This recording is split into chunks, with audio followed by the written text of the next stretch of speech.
Merhaba sevgili dostlar. Bugün eee Bakara suresinin açıklanmasına devam edeceğim. Bildiğiniz gibi daha önce bu 63'ten kaça kadar şöyle bir şey diyeyim 76'ya kadar toplam 14 ayetin açıklamasıydı. Daha önceki videoda ilahiyat hocalarının bu konudaki açıklamalarını paylaşmıştım. Neler söylediğini size duyurmaya çalışmıştım. Bu videoda ise bu konuda ben ne söylüyorum, kendi düşüncemi sizlere arz etmeye çalışacağım. Bir hatırlatma olsun diye bu olay şuydu. Bir adam öldürülmüş. Bu adamın cinayet işlenmiş, yani bu adamı kim öldürmüş diye Musa'ya soruyorlar. Musa da diyor ki işte şöyle iğne kesin, böyle vurun, adam dirilir ve e, olay aydınlanmış olur. Bir defa bu olay, sözün en başında söyleyeyim, gerçek bir olay değil. Hatta ve hatta ne Tevrat'ta ne İncil'de böyle bir hikaye anlatılmaz.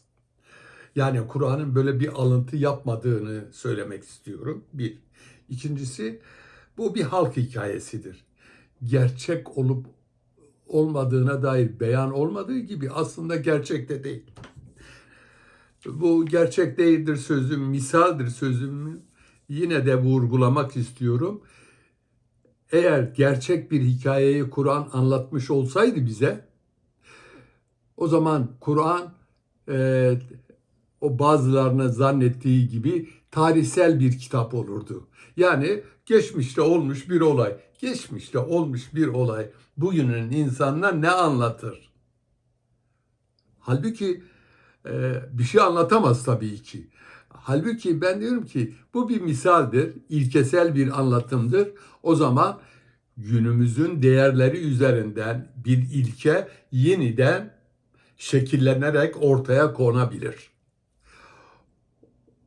Bunun için önce şuna bakmak lazım. Böyle bir olay fiilen, gerçek anlamıyla, gerçek boyutlarıyla olmamış. Bir misal veriyor. Kur'an bir misal veriyor. Musa'nın olup olmaması, ineğin olup olmaması falan, onlar bir yana, bunların da ne anlama geldiğini de tek tek, bildiğiniz gibi ben analitik bir yöntem kullanıyorum. Verilen bütün elemanların ne anlama geldiğini ve bunlar, verilen elemanların bu anlamlarını bir araya getirerek bir sonuç yaratmaya çalışıyorum. Bu e, tutarlı bir mantık yürütmenin temel kuralıdır. Yani analitik yöntem kullanmazsanız problemin çözümünde olduğu gibi bunu da anlaşılmaz ve birilerinin dediği gibi ilahiyatçıların bir cinayet vakasının aydınlatılması şeklinde anlıyorlar. Oysa Kur'an neden bir cinayet konusunu, faraza cinayet konusunu diyorum onların kafasına göre, bu adamın özelliği ne, ölmüş adamın? İsmi yok, şöhreti yok, kim olduğundan bahsedilmiyor. Niye bunun diriltilmesi bu kadar önemli olsun? Kur'an bunu kendine niye konu edinsin? Ve dirildi diyorlar. Ne dirilmesi? Ee, Ölen adam dirilmez. Hukuk, ilahi hüküm bu yöndedir. Kimse diriltemez yani. İsa da diriltemez, Musa da diriltemez, Muhammed de diriltemez. Hiç kimse diriltemez. Yok ona şundan vur, bununla vur, dua et, dirilsin. Böyle saçma sapan bir düşünce Kur'an bize işittirmez, bunu duyurmaz bize. Dirildiyse ne oldu? Sonucundan bahsediyor mu? Yok. Katili söyledi mi kimdir? Yok. Çünkü yok böyle bir şey. Kur'an'ın yöntemine bakın. Bir mesajı veriyor, sonuç hakkında bir şey söylemiyor. Yani evet, hakikaten öldürüldü. işte dirildi, şunu söyledi, bunu söyledi, katil yakalandı, problem çözüldü. Böyle bir şey söylemiyor ki. Dirildiğine dair tek kelime yoktur. Kalktı, dirildi, oturdu, konuştu. Yok. Olmadığı halde mollalar, profesörler kendilerini tatmin etmek adına bu boşlukları, onlara göre boşluk, bana göre mesajın özelliği, bu boşlukları kendilerine göre dolduruyorlar. Kalktı, oturdu, katili söyledi. Peki kim? Katili söylediyse Kur'an niye katili söylemiyor? Bir düşünebiliyor musunuz? Çok zavallıdırlar. Kur'an'ın kâsından anlamıyorlar. Bu milleti zehirliyorlar. Kur'an adına kandırıyorlar. Evet, Kur'an'la kandırıyorlar. Bu geçen videoda söylediğim adamların hepsi böyle. Evet. Ne demiştik? Evet, kemikle vur. Onu gelince zaten detaylı olarak konuşacağım. Ayetler üzerinden çünkü konuşacağım.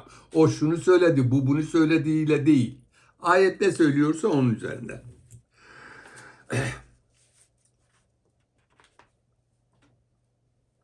Evet. Şimdi ayetlere geçelim arkadaşlar. Ne diyor ayette? 63'ten başlıyoruz. 63'ten ne diyor? Hani bir zamanlar sizden misak yani söz almıştık.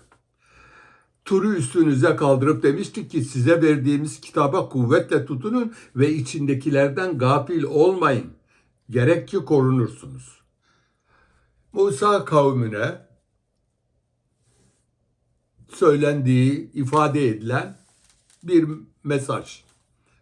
Yani siz Allah'a, kitaplara, kıyamet gününe falan inandığınıza göre ben arasını dolduruyorum. Öyle bir şey demiyor. Doldurduğuna göre, inandığınıza göre sözünüzden söz vermiştiniz yani. Bu sözünüzden caymayın. Sonra bunu niye söylüyor? Bak bu ta nereye kadar gelmişti? 67'ye kadar olayın hazırlayıcı mahiyette bir ayetler topluluğudur. 64. Sonra verdiğiniz sözün arkasından yüz çevirdiniz. Eğer üzerinizden Allah'ın lütfu ve rahmeti olmasaydı herhalde zarara uğrayanlardan olurdunuz.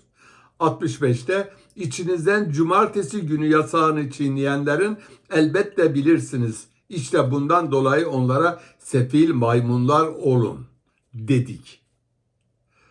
Aslında ilkeye, tevhid kurallarına uymayanları aşağılıyor daha doğrusu.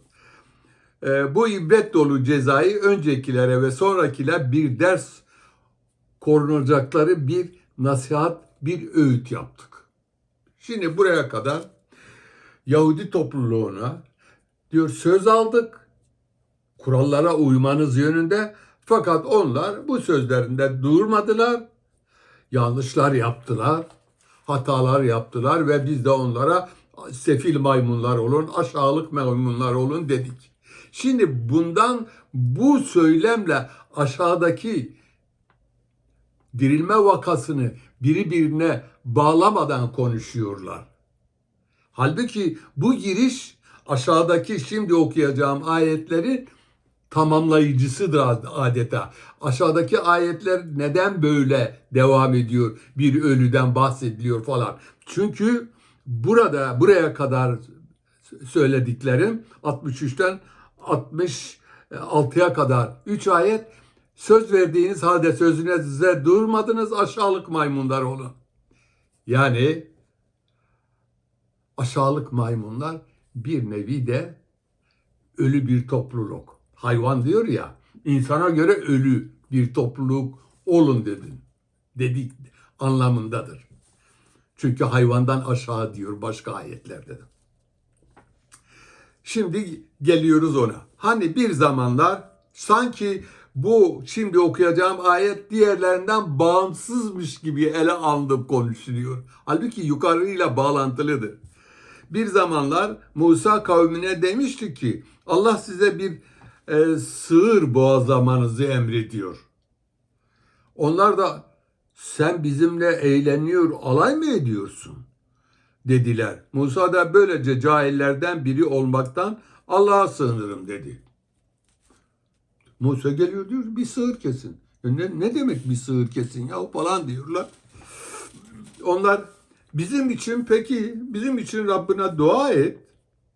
Her neyse onu bize açıklasın. Sen biz anlamadık. Niye sığır kesin diyorsun? Ne anlamı var bunun?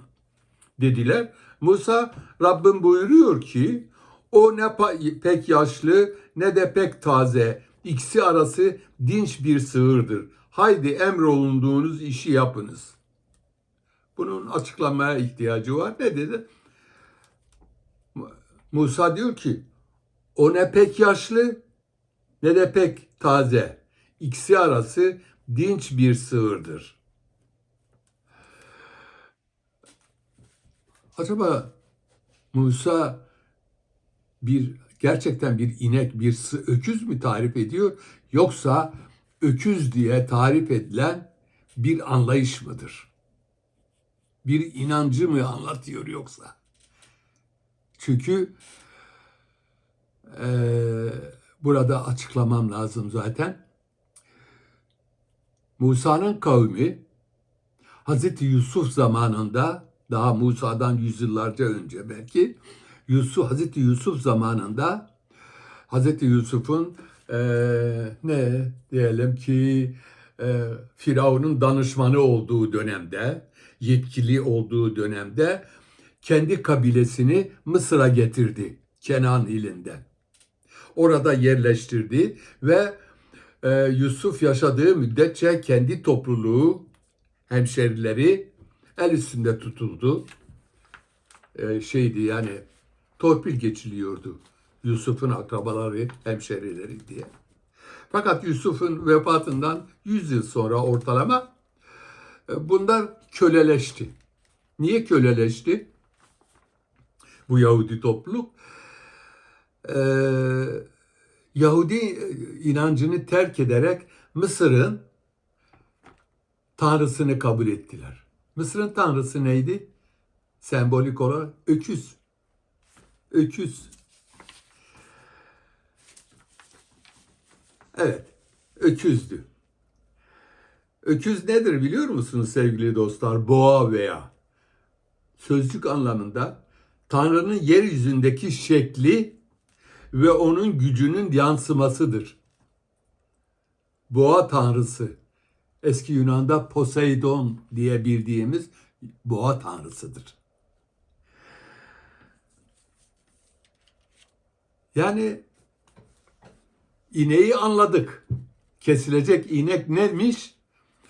Aslında Yahudi toplumunun tapındığı boğa. Böylece ona tapındıkları için eski dinlerini, tevhidi dini terk ettikleri için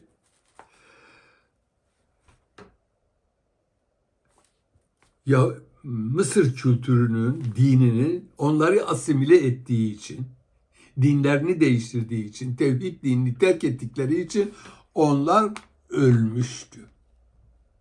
Ölüydüler. Bir topluluğun ölümünden söz ediliyor. Bir şahsın cinayetinden falan. Ama bu bir cinayet gibi anlatılıyor. Yani Kur'an'da da hikayelerde de. Yahudi toplumunun kitlesel cinayeti. Hangi anlamda? İman ve inanç anlamında cinayet işlenmişti. Boğaya tapınıyorlardı. Onun için o nasıl bir inek diye bize açıkla diyor. Ne yaşlı ne de taze. Bu ne demek ne yaşlı ne de taze biliyor musun? Ne çok eski bir inançtır bu. Yani boğaya tapınmanız ne de yenidir. İkisinin ortası bir aradır. Çünkü daha önce Yusuf zamanında tevhid dinindeydiler. İkisi arası dinç bir sığırdır. Niye dinç? Sizi etkileyen bir güçtür. Dinçten kasıt bu. Yani ortada bir şey yok. Bir sığır falan yok. Sığıra tapınma kültü var, inancı var. Nasıl bir inançtır o? Ne çok eskidir, ne çok yenidir. Ama sizi etkileyecek kadar da dinçtir diyor.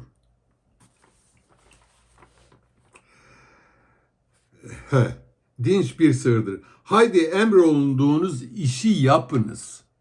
Ne demek emrolunduğunuz işi yapınız? Görüyoruz.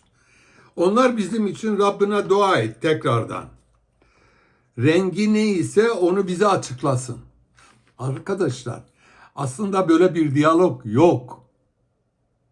İşin acık tarafı bu.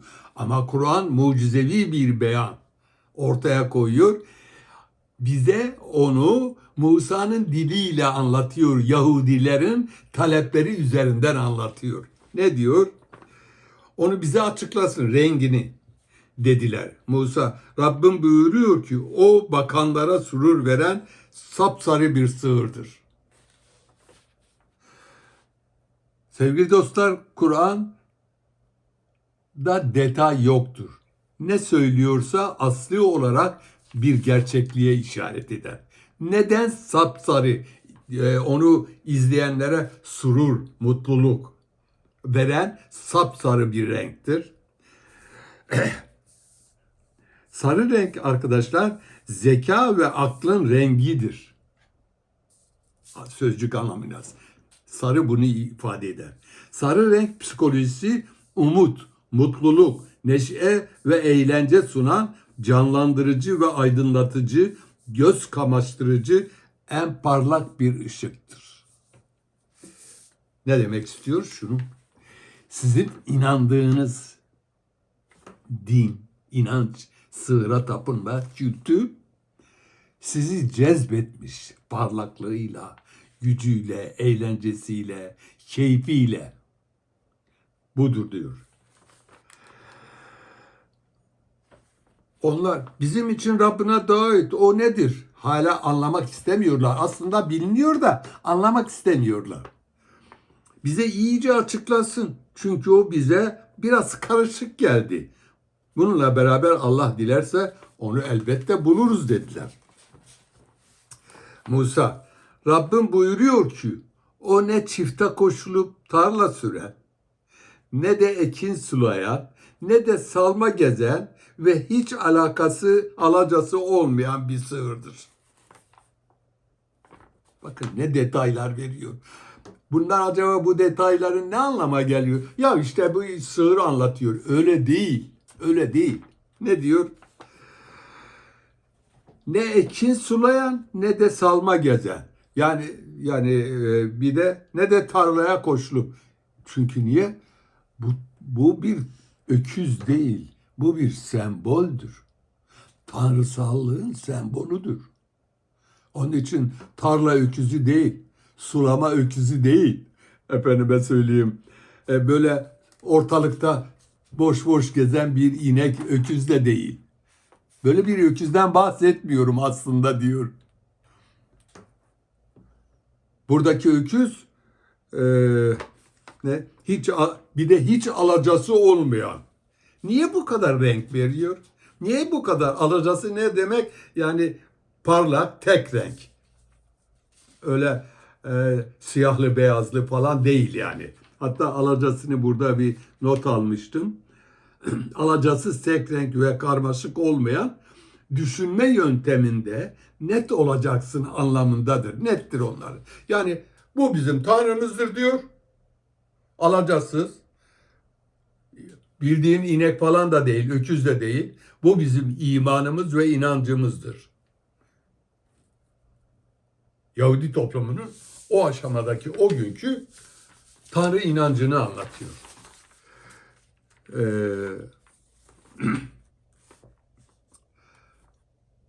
Gerçekte böyle bir inek yok, böyle bir öküz yok. Bu öküz Yahudi kavminin tevhid dininden Mısır tanrılarına tanrı kabul edip dönüşmesini, o yönde asimilasyonunu anlatıyor. Onlar da işte tam gerçeği ortaya koydun dediler. Nihayet onu bulup boğazladılar. Az kaldı yapmayacaklardı. Şimdi bütün bunları 72, 71, 72. ayete geliyor. Kur'an'ın yöntemi bu. Böyle anlattı. Niye bunu anlatıyor? Açıklamasına da getiriyor. Hani bir zamanlar siz bir adam öldürmüştünüz. De onun hakkında birbirinizle atışmış ve onun üstünüzden atmıştınız. Halbuki Allah saklamış olduğunuzu açığa çıkaracaktır. Evet. Buradaki öldürülen Yahudi toplumunun inancı, imanı, kültürü, yabancılaşması, asimilasyona uğraması, Mısır tanrılarına tanrı diye benimsetilmesi, tevhid dininden uzaklaşması anlamındadır. İşte bundan dolayı o sığırın bir parçasıyla o ölüye vurun dedik. Allah ölüler işte böyle diriltir ve size ayetlerini gösterir. Belki aklınızı başınıza toplarsınız.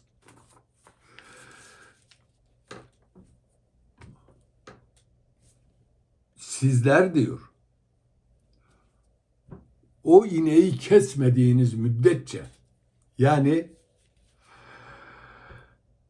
o inancı, öküze tapma inancını, kültürünü kesip ondan kurtulmadıkça dirilmeyeceksiniz. Sizler ölüsünüz, dirilmeyeceksiniz. Kur'an'ın kafirler için ölüler tabiri var zaten. Gözleri var görmez, kulakları var duymaz. Burada Yahudi toplumunun asimilasyona uğrayarak putperest olmasını ölümü olarak sunuyor ve bu ölümden kurtulmak için, dirilmek için daha doğrusu tapındıkları putları kırmaları lazım, kesmeleri lazım, ortadan kaldırmaları lazım. Mesele bundan ibarettir. Sevgili dostlar, bu ayet bugün içinde, bugüne de hitap ediyor. Bir cinayeti çözme yöntemi falan değil. Bir adamın ölüp de dirilmesi falan değil. Bir topluluğun inanç dünyasında imani anlamda ölümü ve dirilmesidir. Şimdi soruyorum. Bu anlamda hem bireysel hem toplumsal yönü var bu ayetin. Ben soruyorum. Acaba benim öküzüm nedir? Beni tevhidi anlayışa yabancılaştıran öküzümü bulup kesmedikçe ben dirilemem. Hepiniz için bu geçerlidir. Herkes kendisine sorsun. Benim öküzüm nedir? Yani beni yoldan çıkaran, beni putperestleştiren, beni tevhidi anlayıştan uzaklaştıran şey nedir? O benim öküzümdür. Ondan kurtulabilirsem tevhidi inanca ve asimilasyondan belki kurtulabilirim. İslam dünyası, bak bu hikaye bugün için İslam dünyasında en taze vaziyette geçerli. Nasıl geçerli? İslam dünyası tevhid dinini terk etmiştir. Bu çağın gerektirdiği öküzler vardır. O öküzlere tapınıyor. Onu tanrılaştırmış ve bu şekilde asimilasyona uğramış durumdadır Müslüman dünyası. Katili bulmak zorundayız. Bizi asimile eden prensipler nelerdir? Hangi öküzü kesmemiz lazım? Hangi öküzü ortadan kaldırırsak Müslüman topluluk özgürleşir. Mesele bundan ibarettir. Ve bu ayet, dikkat ediniz, bugün bir cinayet vakası falan değil, toplumsal bir yok oluşun hikayesidir.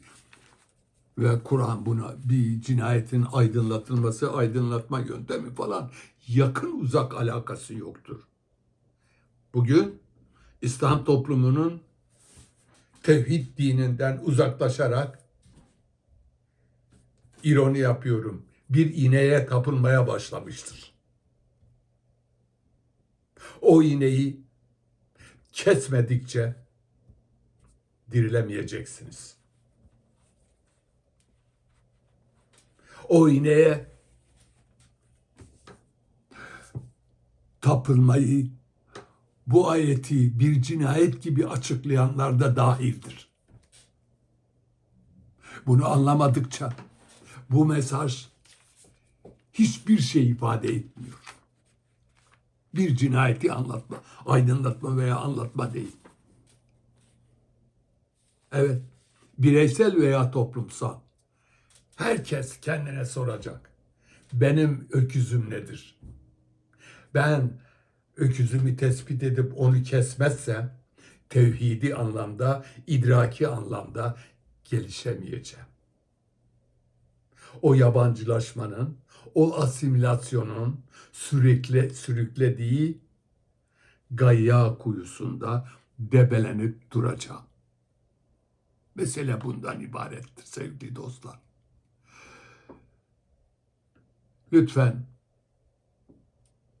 bunları paylaşın sevgili dostlar. Kur'an'ın yeniden anlaşılması lazım.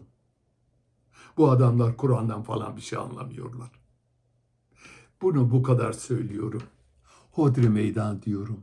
İçinizde hiçbir düşünen yok. Hiçbir tanıdığı yok bu mollalardan. Bir karşıma çıkarsalar ya. Neden? Neden bu konuda gayret göstermiyorsunuz? Ben yaşlı bir adamım, bunu yapamam. Ama siz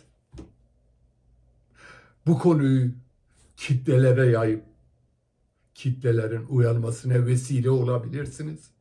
Ve bu ilahiyatçılara da duyurun bunları, lütfen duyurun. Nasıl bir masal anlattığınızı. Mehmet okuyana da bunu duyurun. Ben anlamıyorum diyor ya, haklı, güzel bir şey söylüyor. Diğer, o hiç olmasa namuslu davranmış. Ben anlamıyorum. Diğerleri anlamadığı halde yalan, yanlış bir şeyler söylüyorlar. Sevgili dostlar, lütfen bana yardımcı olun. İzlediğiniz için teşekkür ederim.